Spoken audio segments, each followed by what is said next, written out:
வெளிநாடுகளில் இலங்கை அரசின் தேடுதல் வேட்டை சிக்கிய முக்கிய புள்ளிகள். ஈழத்தமிழர்களின் கரிநாள் தமிழர் பிரதேசத்தில் வெடித்த மாபெரும் போராட்டம். உச்சம் தொட்ட முச்சக்கர வண்டி மோட்டார் சைக்கிள் விலைகள். விரைவில் கோட்டாபய ராஜபக்ஷ கைது அம்பலப்படுத்திய கம்பன்பில. யாழில் போராட்டக்காரர்களை அச்சுறுத்திய புலனாய்வுத்துறை கடுமையாக சாடும் வேலன் சுவாமிகள். கட்டுநாயக்க விமான நிலையத்தில் அதிரடி கைது.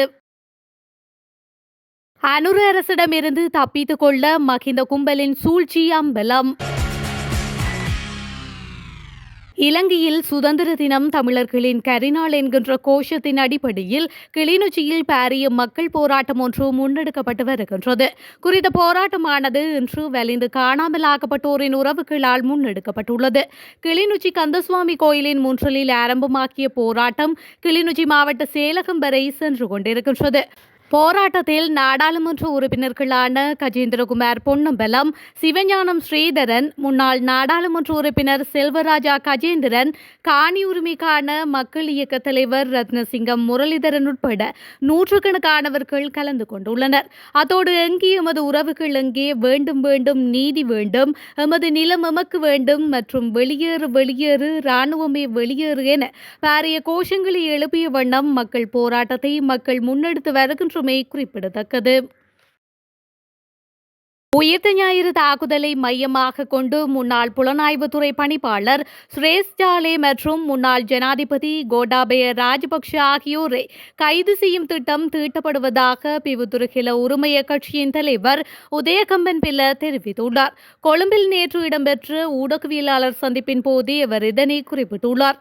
அவர் மேலும் தெரிவிக்கையில், உயிர்த்த ஞாயிறு தாக்குதலின் பின்னணியில் சூத்திரதாரி இருப்பதாகவும் அவரை கைது செய்ய நடவடிக்கை எடுப்பதாகவும் கூறியே இந்த அரசாங்கம் ஆட்சிக்கு வந்தது என்பதை அனைவரும் அறிவர். இந்த தாக்குதலுக்கு பொறுப்பு கூற வேண்டியவர்கள் இந்த அரசாங்கத்தினுள் இருக்கின்றமையினால் அவர்களை பாதுகாக்கும் நோக்கில் இந்த அரசாங்கம் வேறொருவரை சூத்திரதாரியாக சித்தரிக்க எத்தனிக்கின்றது. அது மாத்திரமல்லாது அவர்களை பாதுகாக்கும் முயற்சியையும் அரசாங்கம் மேற்கொள்கின்றது.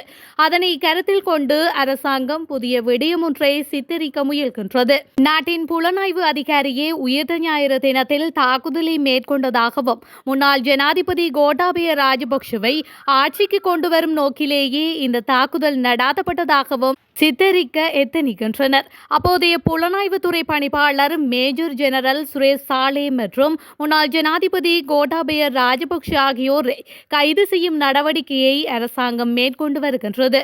அதன் காரணமாகவே புலனாய்வு அதிகாரியே தாக்குதலை நடாத்தியதான கருத்தை சமூகத்தினுள் விதைக்க அரசாங்கம் எத்தனிக்கின்றது என உதய கம்பன்பில தெரிவித்துள்ளார்.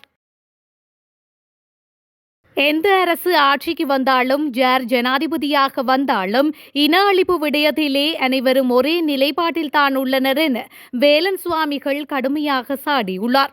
யாழ் நல்லூரில் அமைந்துள்ள தியாக தீபம் திலீபனின் நினைவு தூபிக்கு முன்னால் இன்றைய தினம் பாரிய போராட்டம் ஒன்று முன்னெடுக்கப்பட்டுள்ளது.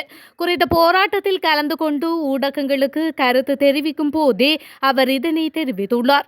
இது தொடர்பில் மேலும் கருத்து தெரிவித்த அவர், நாங்கள் எங்கள் உரிமைக்காக இன்று முன்னெடுத்துள்ள இந்த போராட்டத்தின் போது காவல்துறையினர் மற்றும் புலனாய்வு துறையினர் என அனைவரும் எங்களை சுற்றி நின்று அச்சுறுத்தி கொண்டிருக்கின்றனர். அத்தோடு புகைப்படங்களையும் அவர்கள் எடுக்க முற்படுகின்றனர். இவ்வாறு இலங்கை அரசின் அடாவடிக்கும் மற்றும் அச்சுறுத்தலுக்கும் இடையில் இன்றைய போராட்டத்தை நாங்கள் முன்னெடுத்துள்ளோம் என்று அவர் மேலும் தெரிவித்துள்ளார். இலங்கையில் முச்சக்கர வண்டிகள் மற்றும் மோட்டார் சைக்கிள்களின் விலைகள் அதிகரிக்கும் என தெரிவிக்கப்பட்டுள்ளது. குறித்த விடயத்தை இலங்கை மோட்டார் வாகன வர்த்தகர்கள் சங்கத்தின் தலைவர் ஆண்ட்ரூ பெரேரா குறிப்பிட்டுள்ளார். புதிய வரி திருத்தத்துடன் புதிதாக இறக்குமதி செய்யப்படும் முச்சக்கர வண்டிகள் மற்றும் மோட்டார் சைக்கிள்களின் விலைகளில் பாரிய அதிகரிப்பை காண முடியும் என அவர் தெரிவித்துள்ளார். இதன் அடிப்படையில் புதிய முச்சக்கர வண்டியின் விலை சுமார் 6,50,000 ரூபாயினால் அதிகரிக்கும் என அவர் சுட்டிக்காட்டியுள்ளார். புதிதாக இறக்குமதி செய்யப்படும் மோட்டார் சைக்கிளின் விலை 7 லட்சம் ரூபாயாக அதிகரிக்கும் என அவர் குறிப்பிட்டுள்ளார். ஜனாதிபதி அனுரகுமார திசாநாயக்க பிப்ரவரி 1 முதல் அனைத்து வகையான வாகனங்களையும் இறக்குமதி செய்வதற்கான கட்டுப்பாடுகளை நீக்குவதற்கான அரசாங்கத்தின் தீர்மானம் தொடர்பில் அண்மையில் கருத்து வெளியிட்டிருந்தார். குருநகலில் இடம்பெற்ற மக்கள் சந்திப்பொன்றில் கலந்து கொண்டு கருத்து தெரிவிக்கும் போதே அவர் இதனை தெரிவித்திருந்தார். இதன்போது வெளிநாட்டு கையிருப்புகளில் வாகன இறக்குமதியின் தாக்கத்தை கவனத்தில் கொண்டு இந்த முடிவு கவனமாக எடுக்கப்பட்டதாக அவர் சுட்டிக்காட்டியிருந்தமையும் குறிப்பிடத்தக்கது. வெளிநாடுகளில் தலைமறைவாக உள்ள 68 குற்றவாளிகளை கைது செய்ய சிவப்பு அறிவிப்புகள் பிறப்பிக்கப்பட்டுள்ளதாக போலீஸ் ஊடக பேச்சாளர் சிரேஷ்ட போலீஸ் அத்தீட்சகர் புத்திக மெனதுங்க தெரிவித்துள்ளார். இந்த சிவப்பு அறிவிப்புகளுக்கு அமைய வெளிநாடுகளில் கைதுகள் நடைபெற்று வருவதாகவும் நேற்று முன்தினம் துபாயில் 3 இலங்கையர்கள் கைது செய்யப்பட்டதாகவும் அவர் குறிப்பிட்டுள்ளார். குறித்த 3 பேரையும் நாட்டிற்கு அழைத்து வரப்பட்டு சட்டத்தின் முன் நிறுத்தப்படுவார்கள். வெளிநாடுகளுக்கு சென்று ஏனைய குற்றவாளி அழைத்து வரப்பட்டு சட்டத்தின் முன் நிறுத்தப்படுவார்கள் என்றும் போலீஸ் அத்தீட்சகர் கூறியுள்ளார். இந்த ஆண்டு 11 துப்பாக்கி சூட்டு சம்பவங்கள் பதிவாகியுள்ளன. இவை தொடர்பாக 20 சந்தேக நபர்கள் கைது செய்யப்பட்டுள்ளனர். இந்த துப்பாக்கி சூட்டு சம்பவங்கள் 5 ஒழுங்கமைக்கப்பட்ட குற்ற கும்பல்களால் நடாத்தப்பட்டுள்ளன. 7 பேர் உயிரிழந்துள்ளனர். மீதமுள்ள 6 துப்பாக்கி சூட்டு சம்பவங்கள் தனிப்பட்ட காரணங்களுக்காக நடந்துள்ளதாக போலீஸ் அத்தீட்சகர் தெரிவித்துள்ளார். துப்பாக்கி சூட்டில் ஈடுபட்ட நபர்கள் குறுகிய காலத்திற்குள் கைது செய்யப்பட்டனர். 20 சந்தேக நபர்கள் கைது செய்யப்பட்டுள்ளதுடன் ஒரு ஸ்கை துப்பாக்கி மற்றும் 3 T56 துப்பாக்கிகள் என்பன கைப்பற்றப்பட்டுள்ளன. மேலும் T56 துப்பாக்கிகள் குற்ற செயல்களுக்காக பயன்படுத்தப்பட்டதா இல்லையா என்பது குறித்து விசாரணைகள் நடைபெற்று வருவதாக போலீஸ் ஊடக பேச்சாளர் சிரேஷ்ட போலீஸ் அத்தீட்சகர் புத்திக மெனதுங்க மேலும் தெரிவித்துள்ளார்.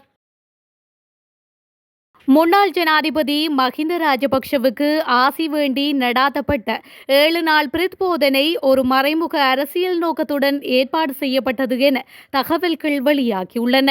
பாரிய நிதி மோசடி மற்றும் பிற குற்றங்கள் தொடர்பான விசாரணைகளின் ஒரு பகுதியாக ராஜபக்ஷ குடும்பத்தின் முக்கிய உறுப்பினர்கள் கைது செய்யப்பட உள்ளதாக தெரிவிக்கப்பட்டிருந்தது.